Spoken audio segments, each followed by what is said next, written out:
अस्सलाम वालेकुम दोस्तों, कैसे हैं आप सब लोग। उम्मीद है सब खैरियत से होंगे। अल्लाह आपको सलामत रखे। चलिए वीडियो शुरू करते हैं।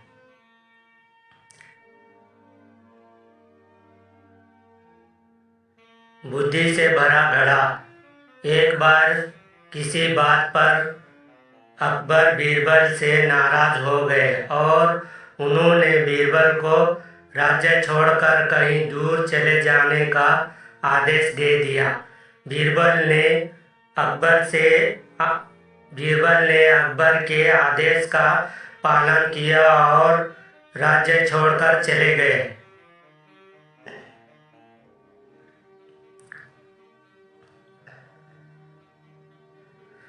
दोस्तों, मेरे चैनल पे पहली बार आए तो एक लाइक तो बनता है।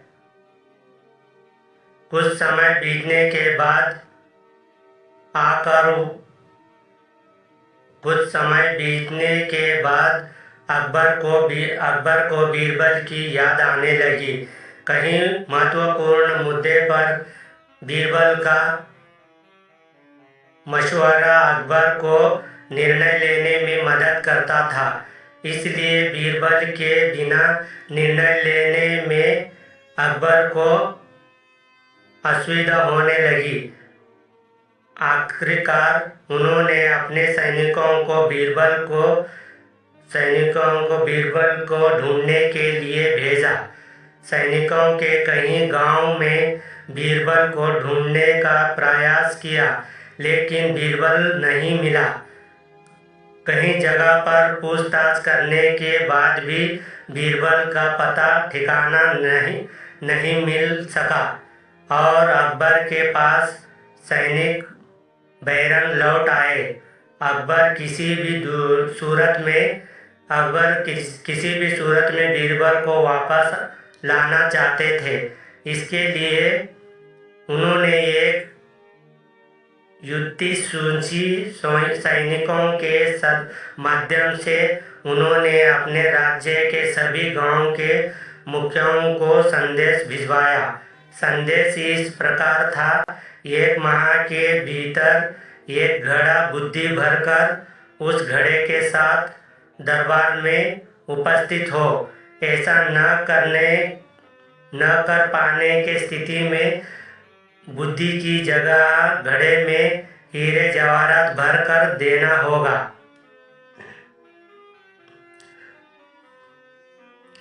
अकबर का ये संदेश सैनिकों द्वारा गांव-गांव में प्रसारित किया गया। एक गांव में बीरबल भेष बदलकर एक किसान के खेत पर काम किया करते थे। जब उस गांव ने मुखिया को अकबर का ये संदेश मिला तो वो चिंतित हो उठा। उसने गांव के लोगों की सभा बुलाई। बीरबल भी उस सभा में उपस्थित हुआ। गांव के मुखिया ने अकबर का संदेश गांव वालों को दिया तो सभी सोच में पड़ गए। तब बीरबल ने मुखिया से आग्रह किया, महाशय, आप मुझे एक घड़ा दे। मैं उसे इन महीने के अंत तक उसे बुद्धि से भर दूंगा।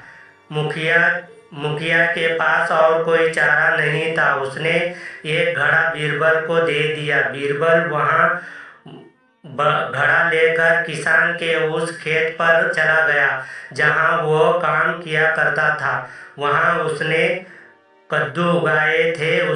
उसमें से ही एक छोटे से कद्दू को उठाकर उसने घड़े में डाल दिया। कद्दू अब भी अपनी बेल से लगा हुआ था। बीरबल उसे कद्दू को नियमित रूप से खाद पानी देने लगा और उसकी अच्छी तरह से देखभाल करने लगा, जिससे धीरे धीरे कद्दू बढ़ने लगा। कुछ दिनों बाद कद्दू का आकार इतना बड़ा हो गया कि उसे घड़े से बाहर निकाल पाना असंभव था।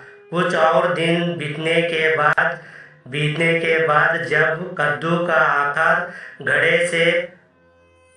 घड़े के आकार जितना बड़ा हो गया तब बीरबल ने उसे उसकी बेल से काट कर अलग किया। घड़े का मुंह कपड़े से ढकने के बाद वहां गांव के मुखिया के पास पहुंचा और वहां घड़ा उसे देते हुए बोला, यह घड़ा बादशाह अकबर को दे देना और उनसे कहना कि इसमें बुद्धि भरी हुई है, उसे बिना काटे और इस घड़े को बिना फोड़े उसे निकाल लीजिए।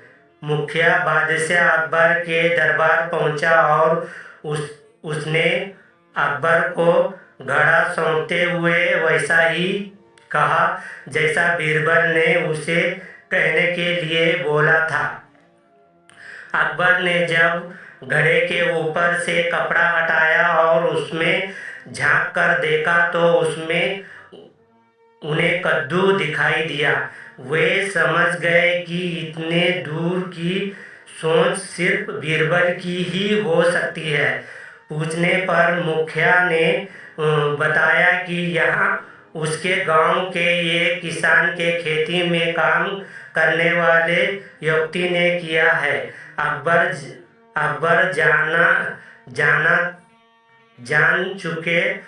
जान चुके थे कि वो व्यक्ति और कोई नहीं बल्कि बीरबल है। वे तुरंत मुखिया के गांव गए। वहां किसान के घर जाकर बीरबल से मिले और उससे माफी मांगकर वापस दरबार में ले आए।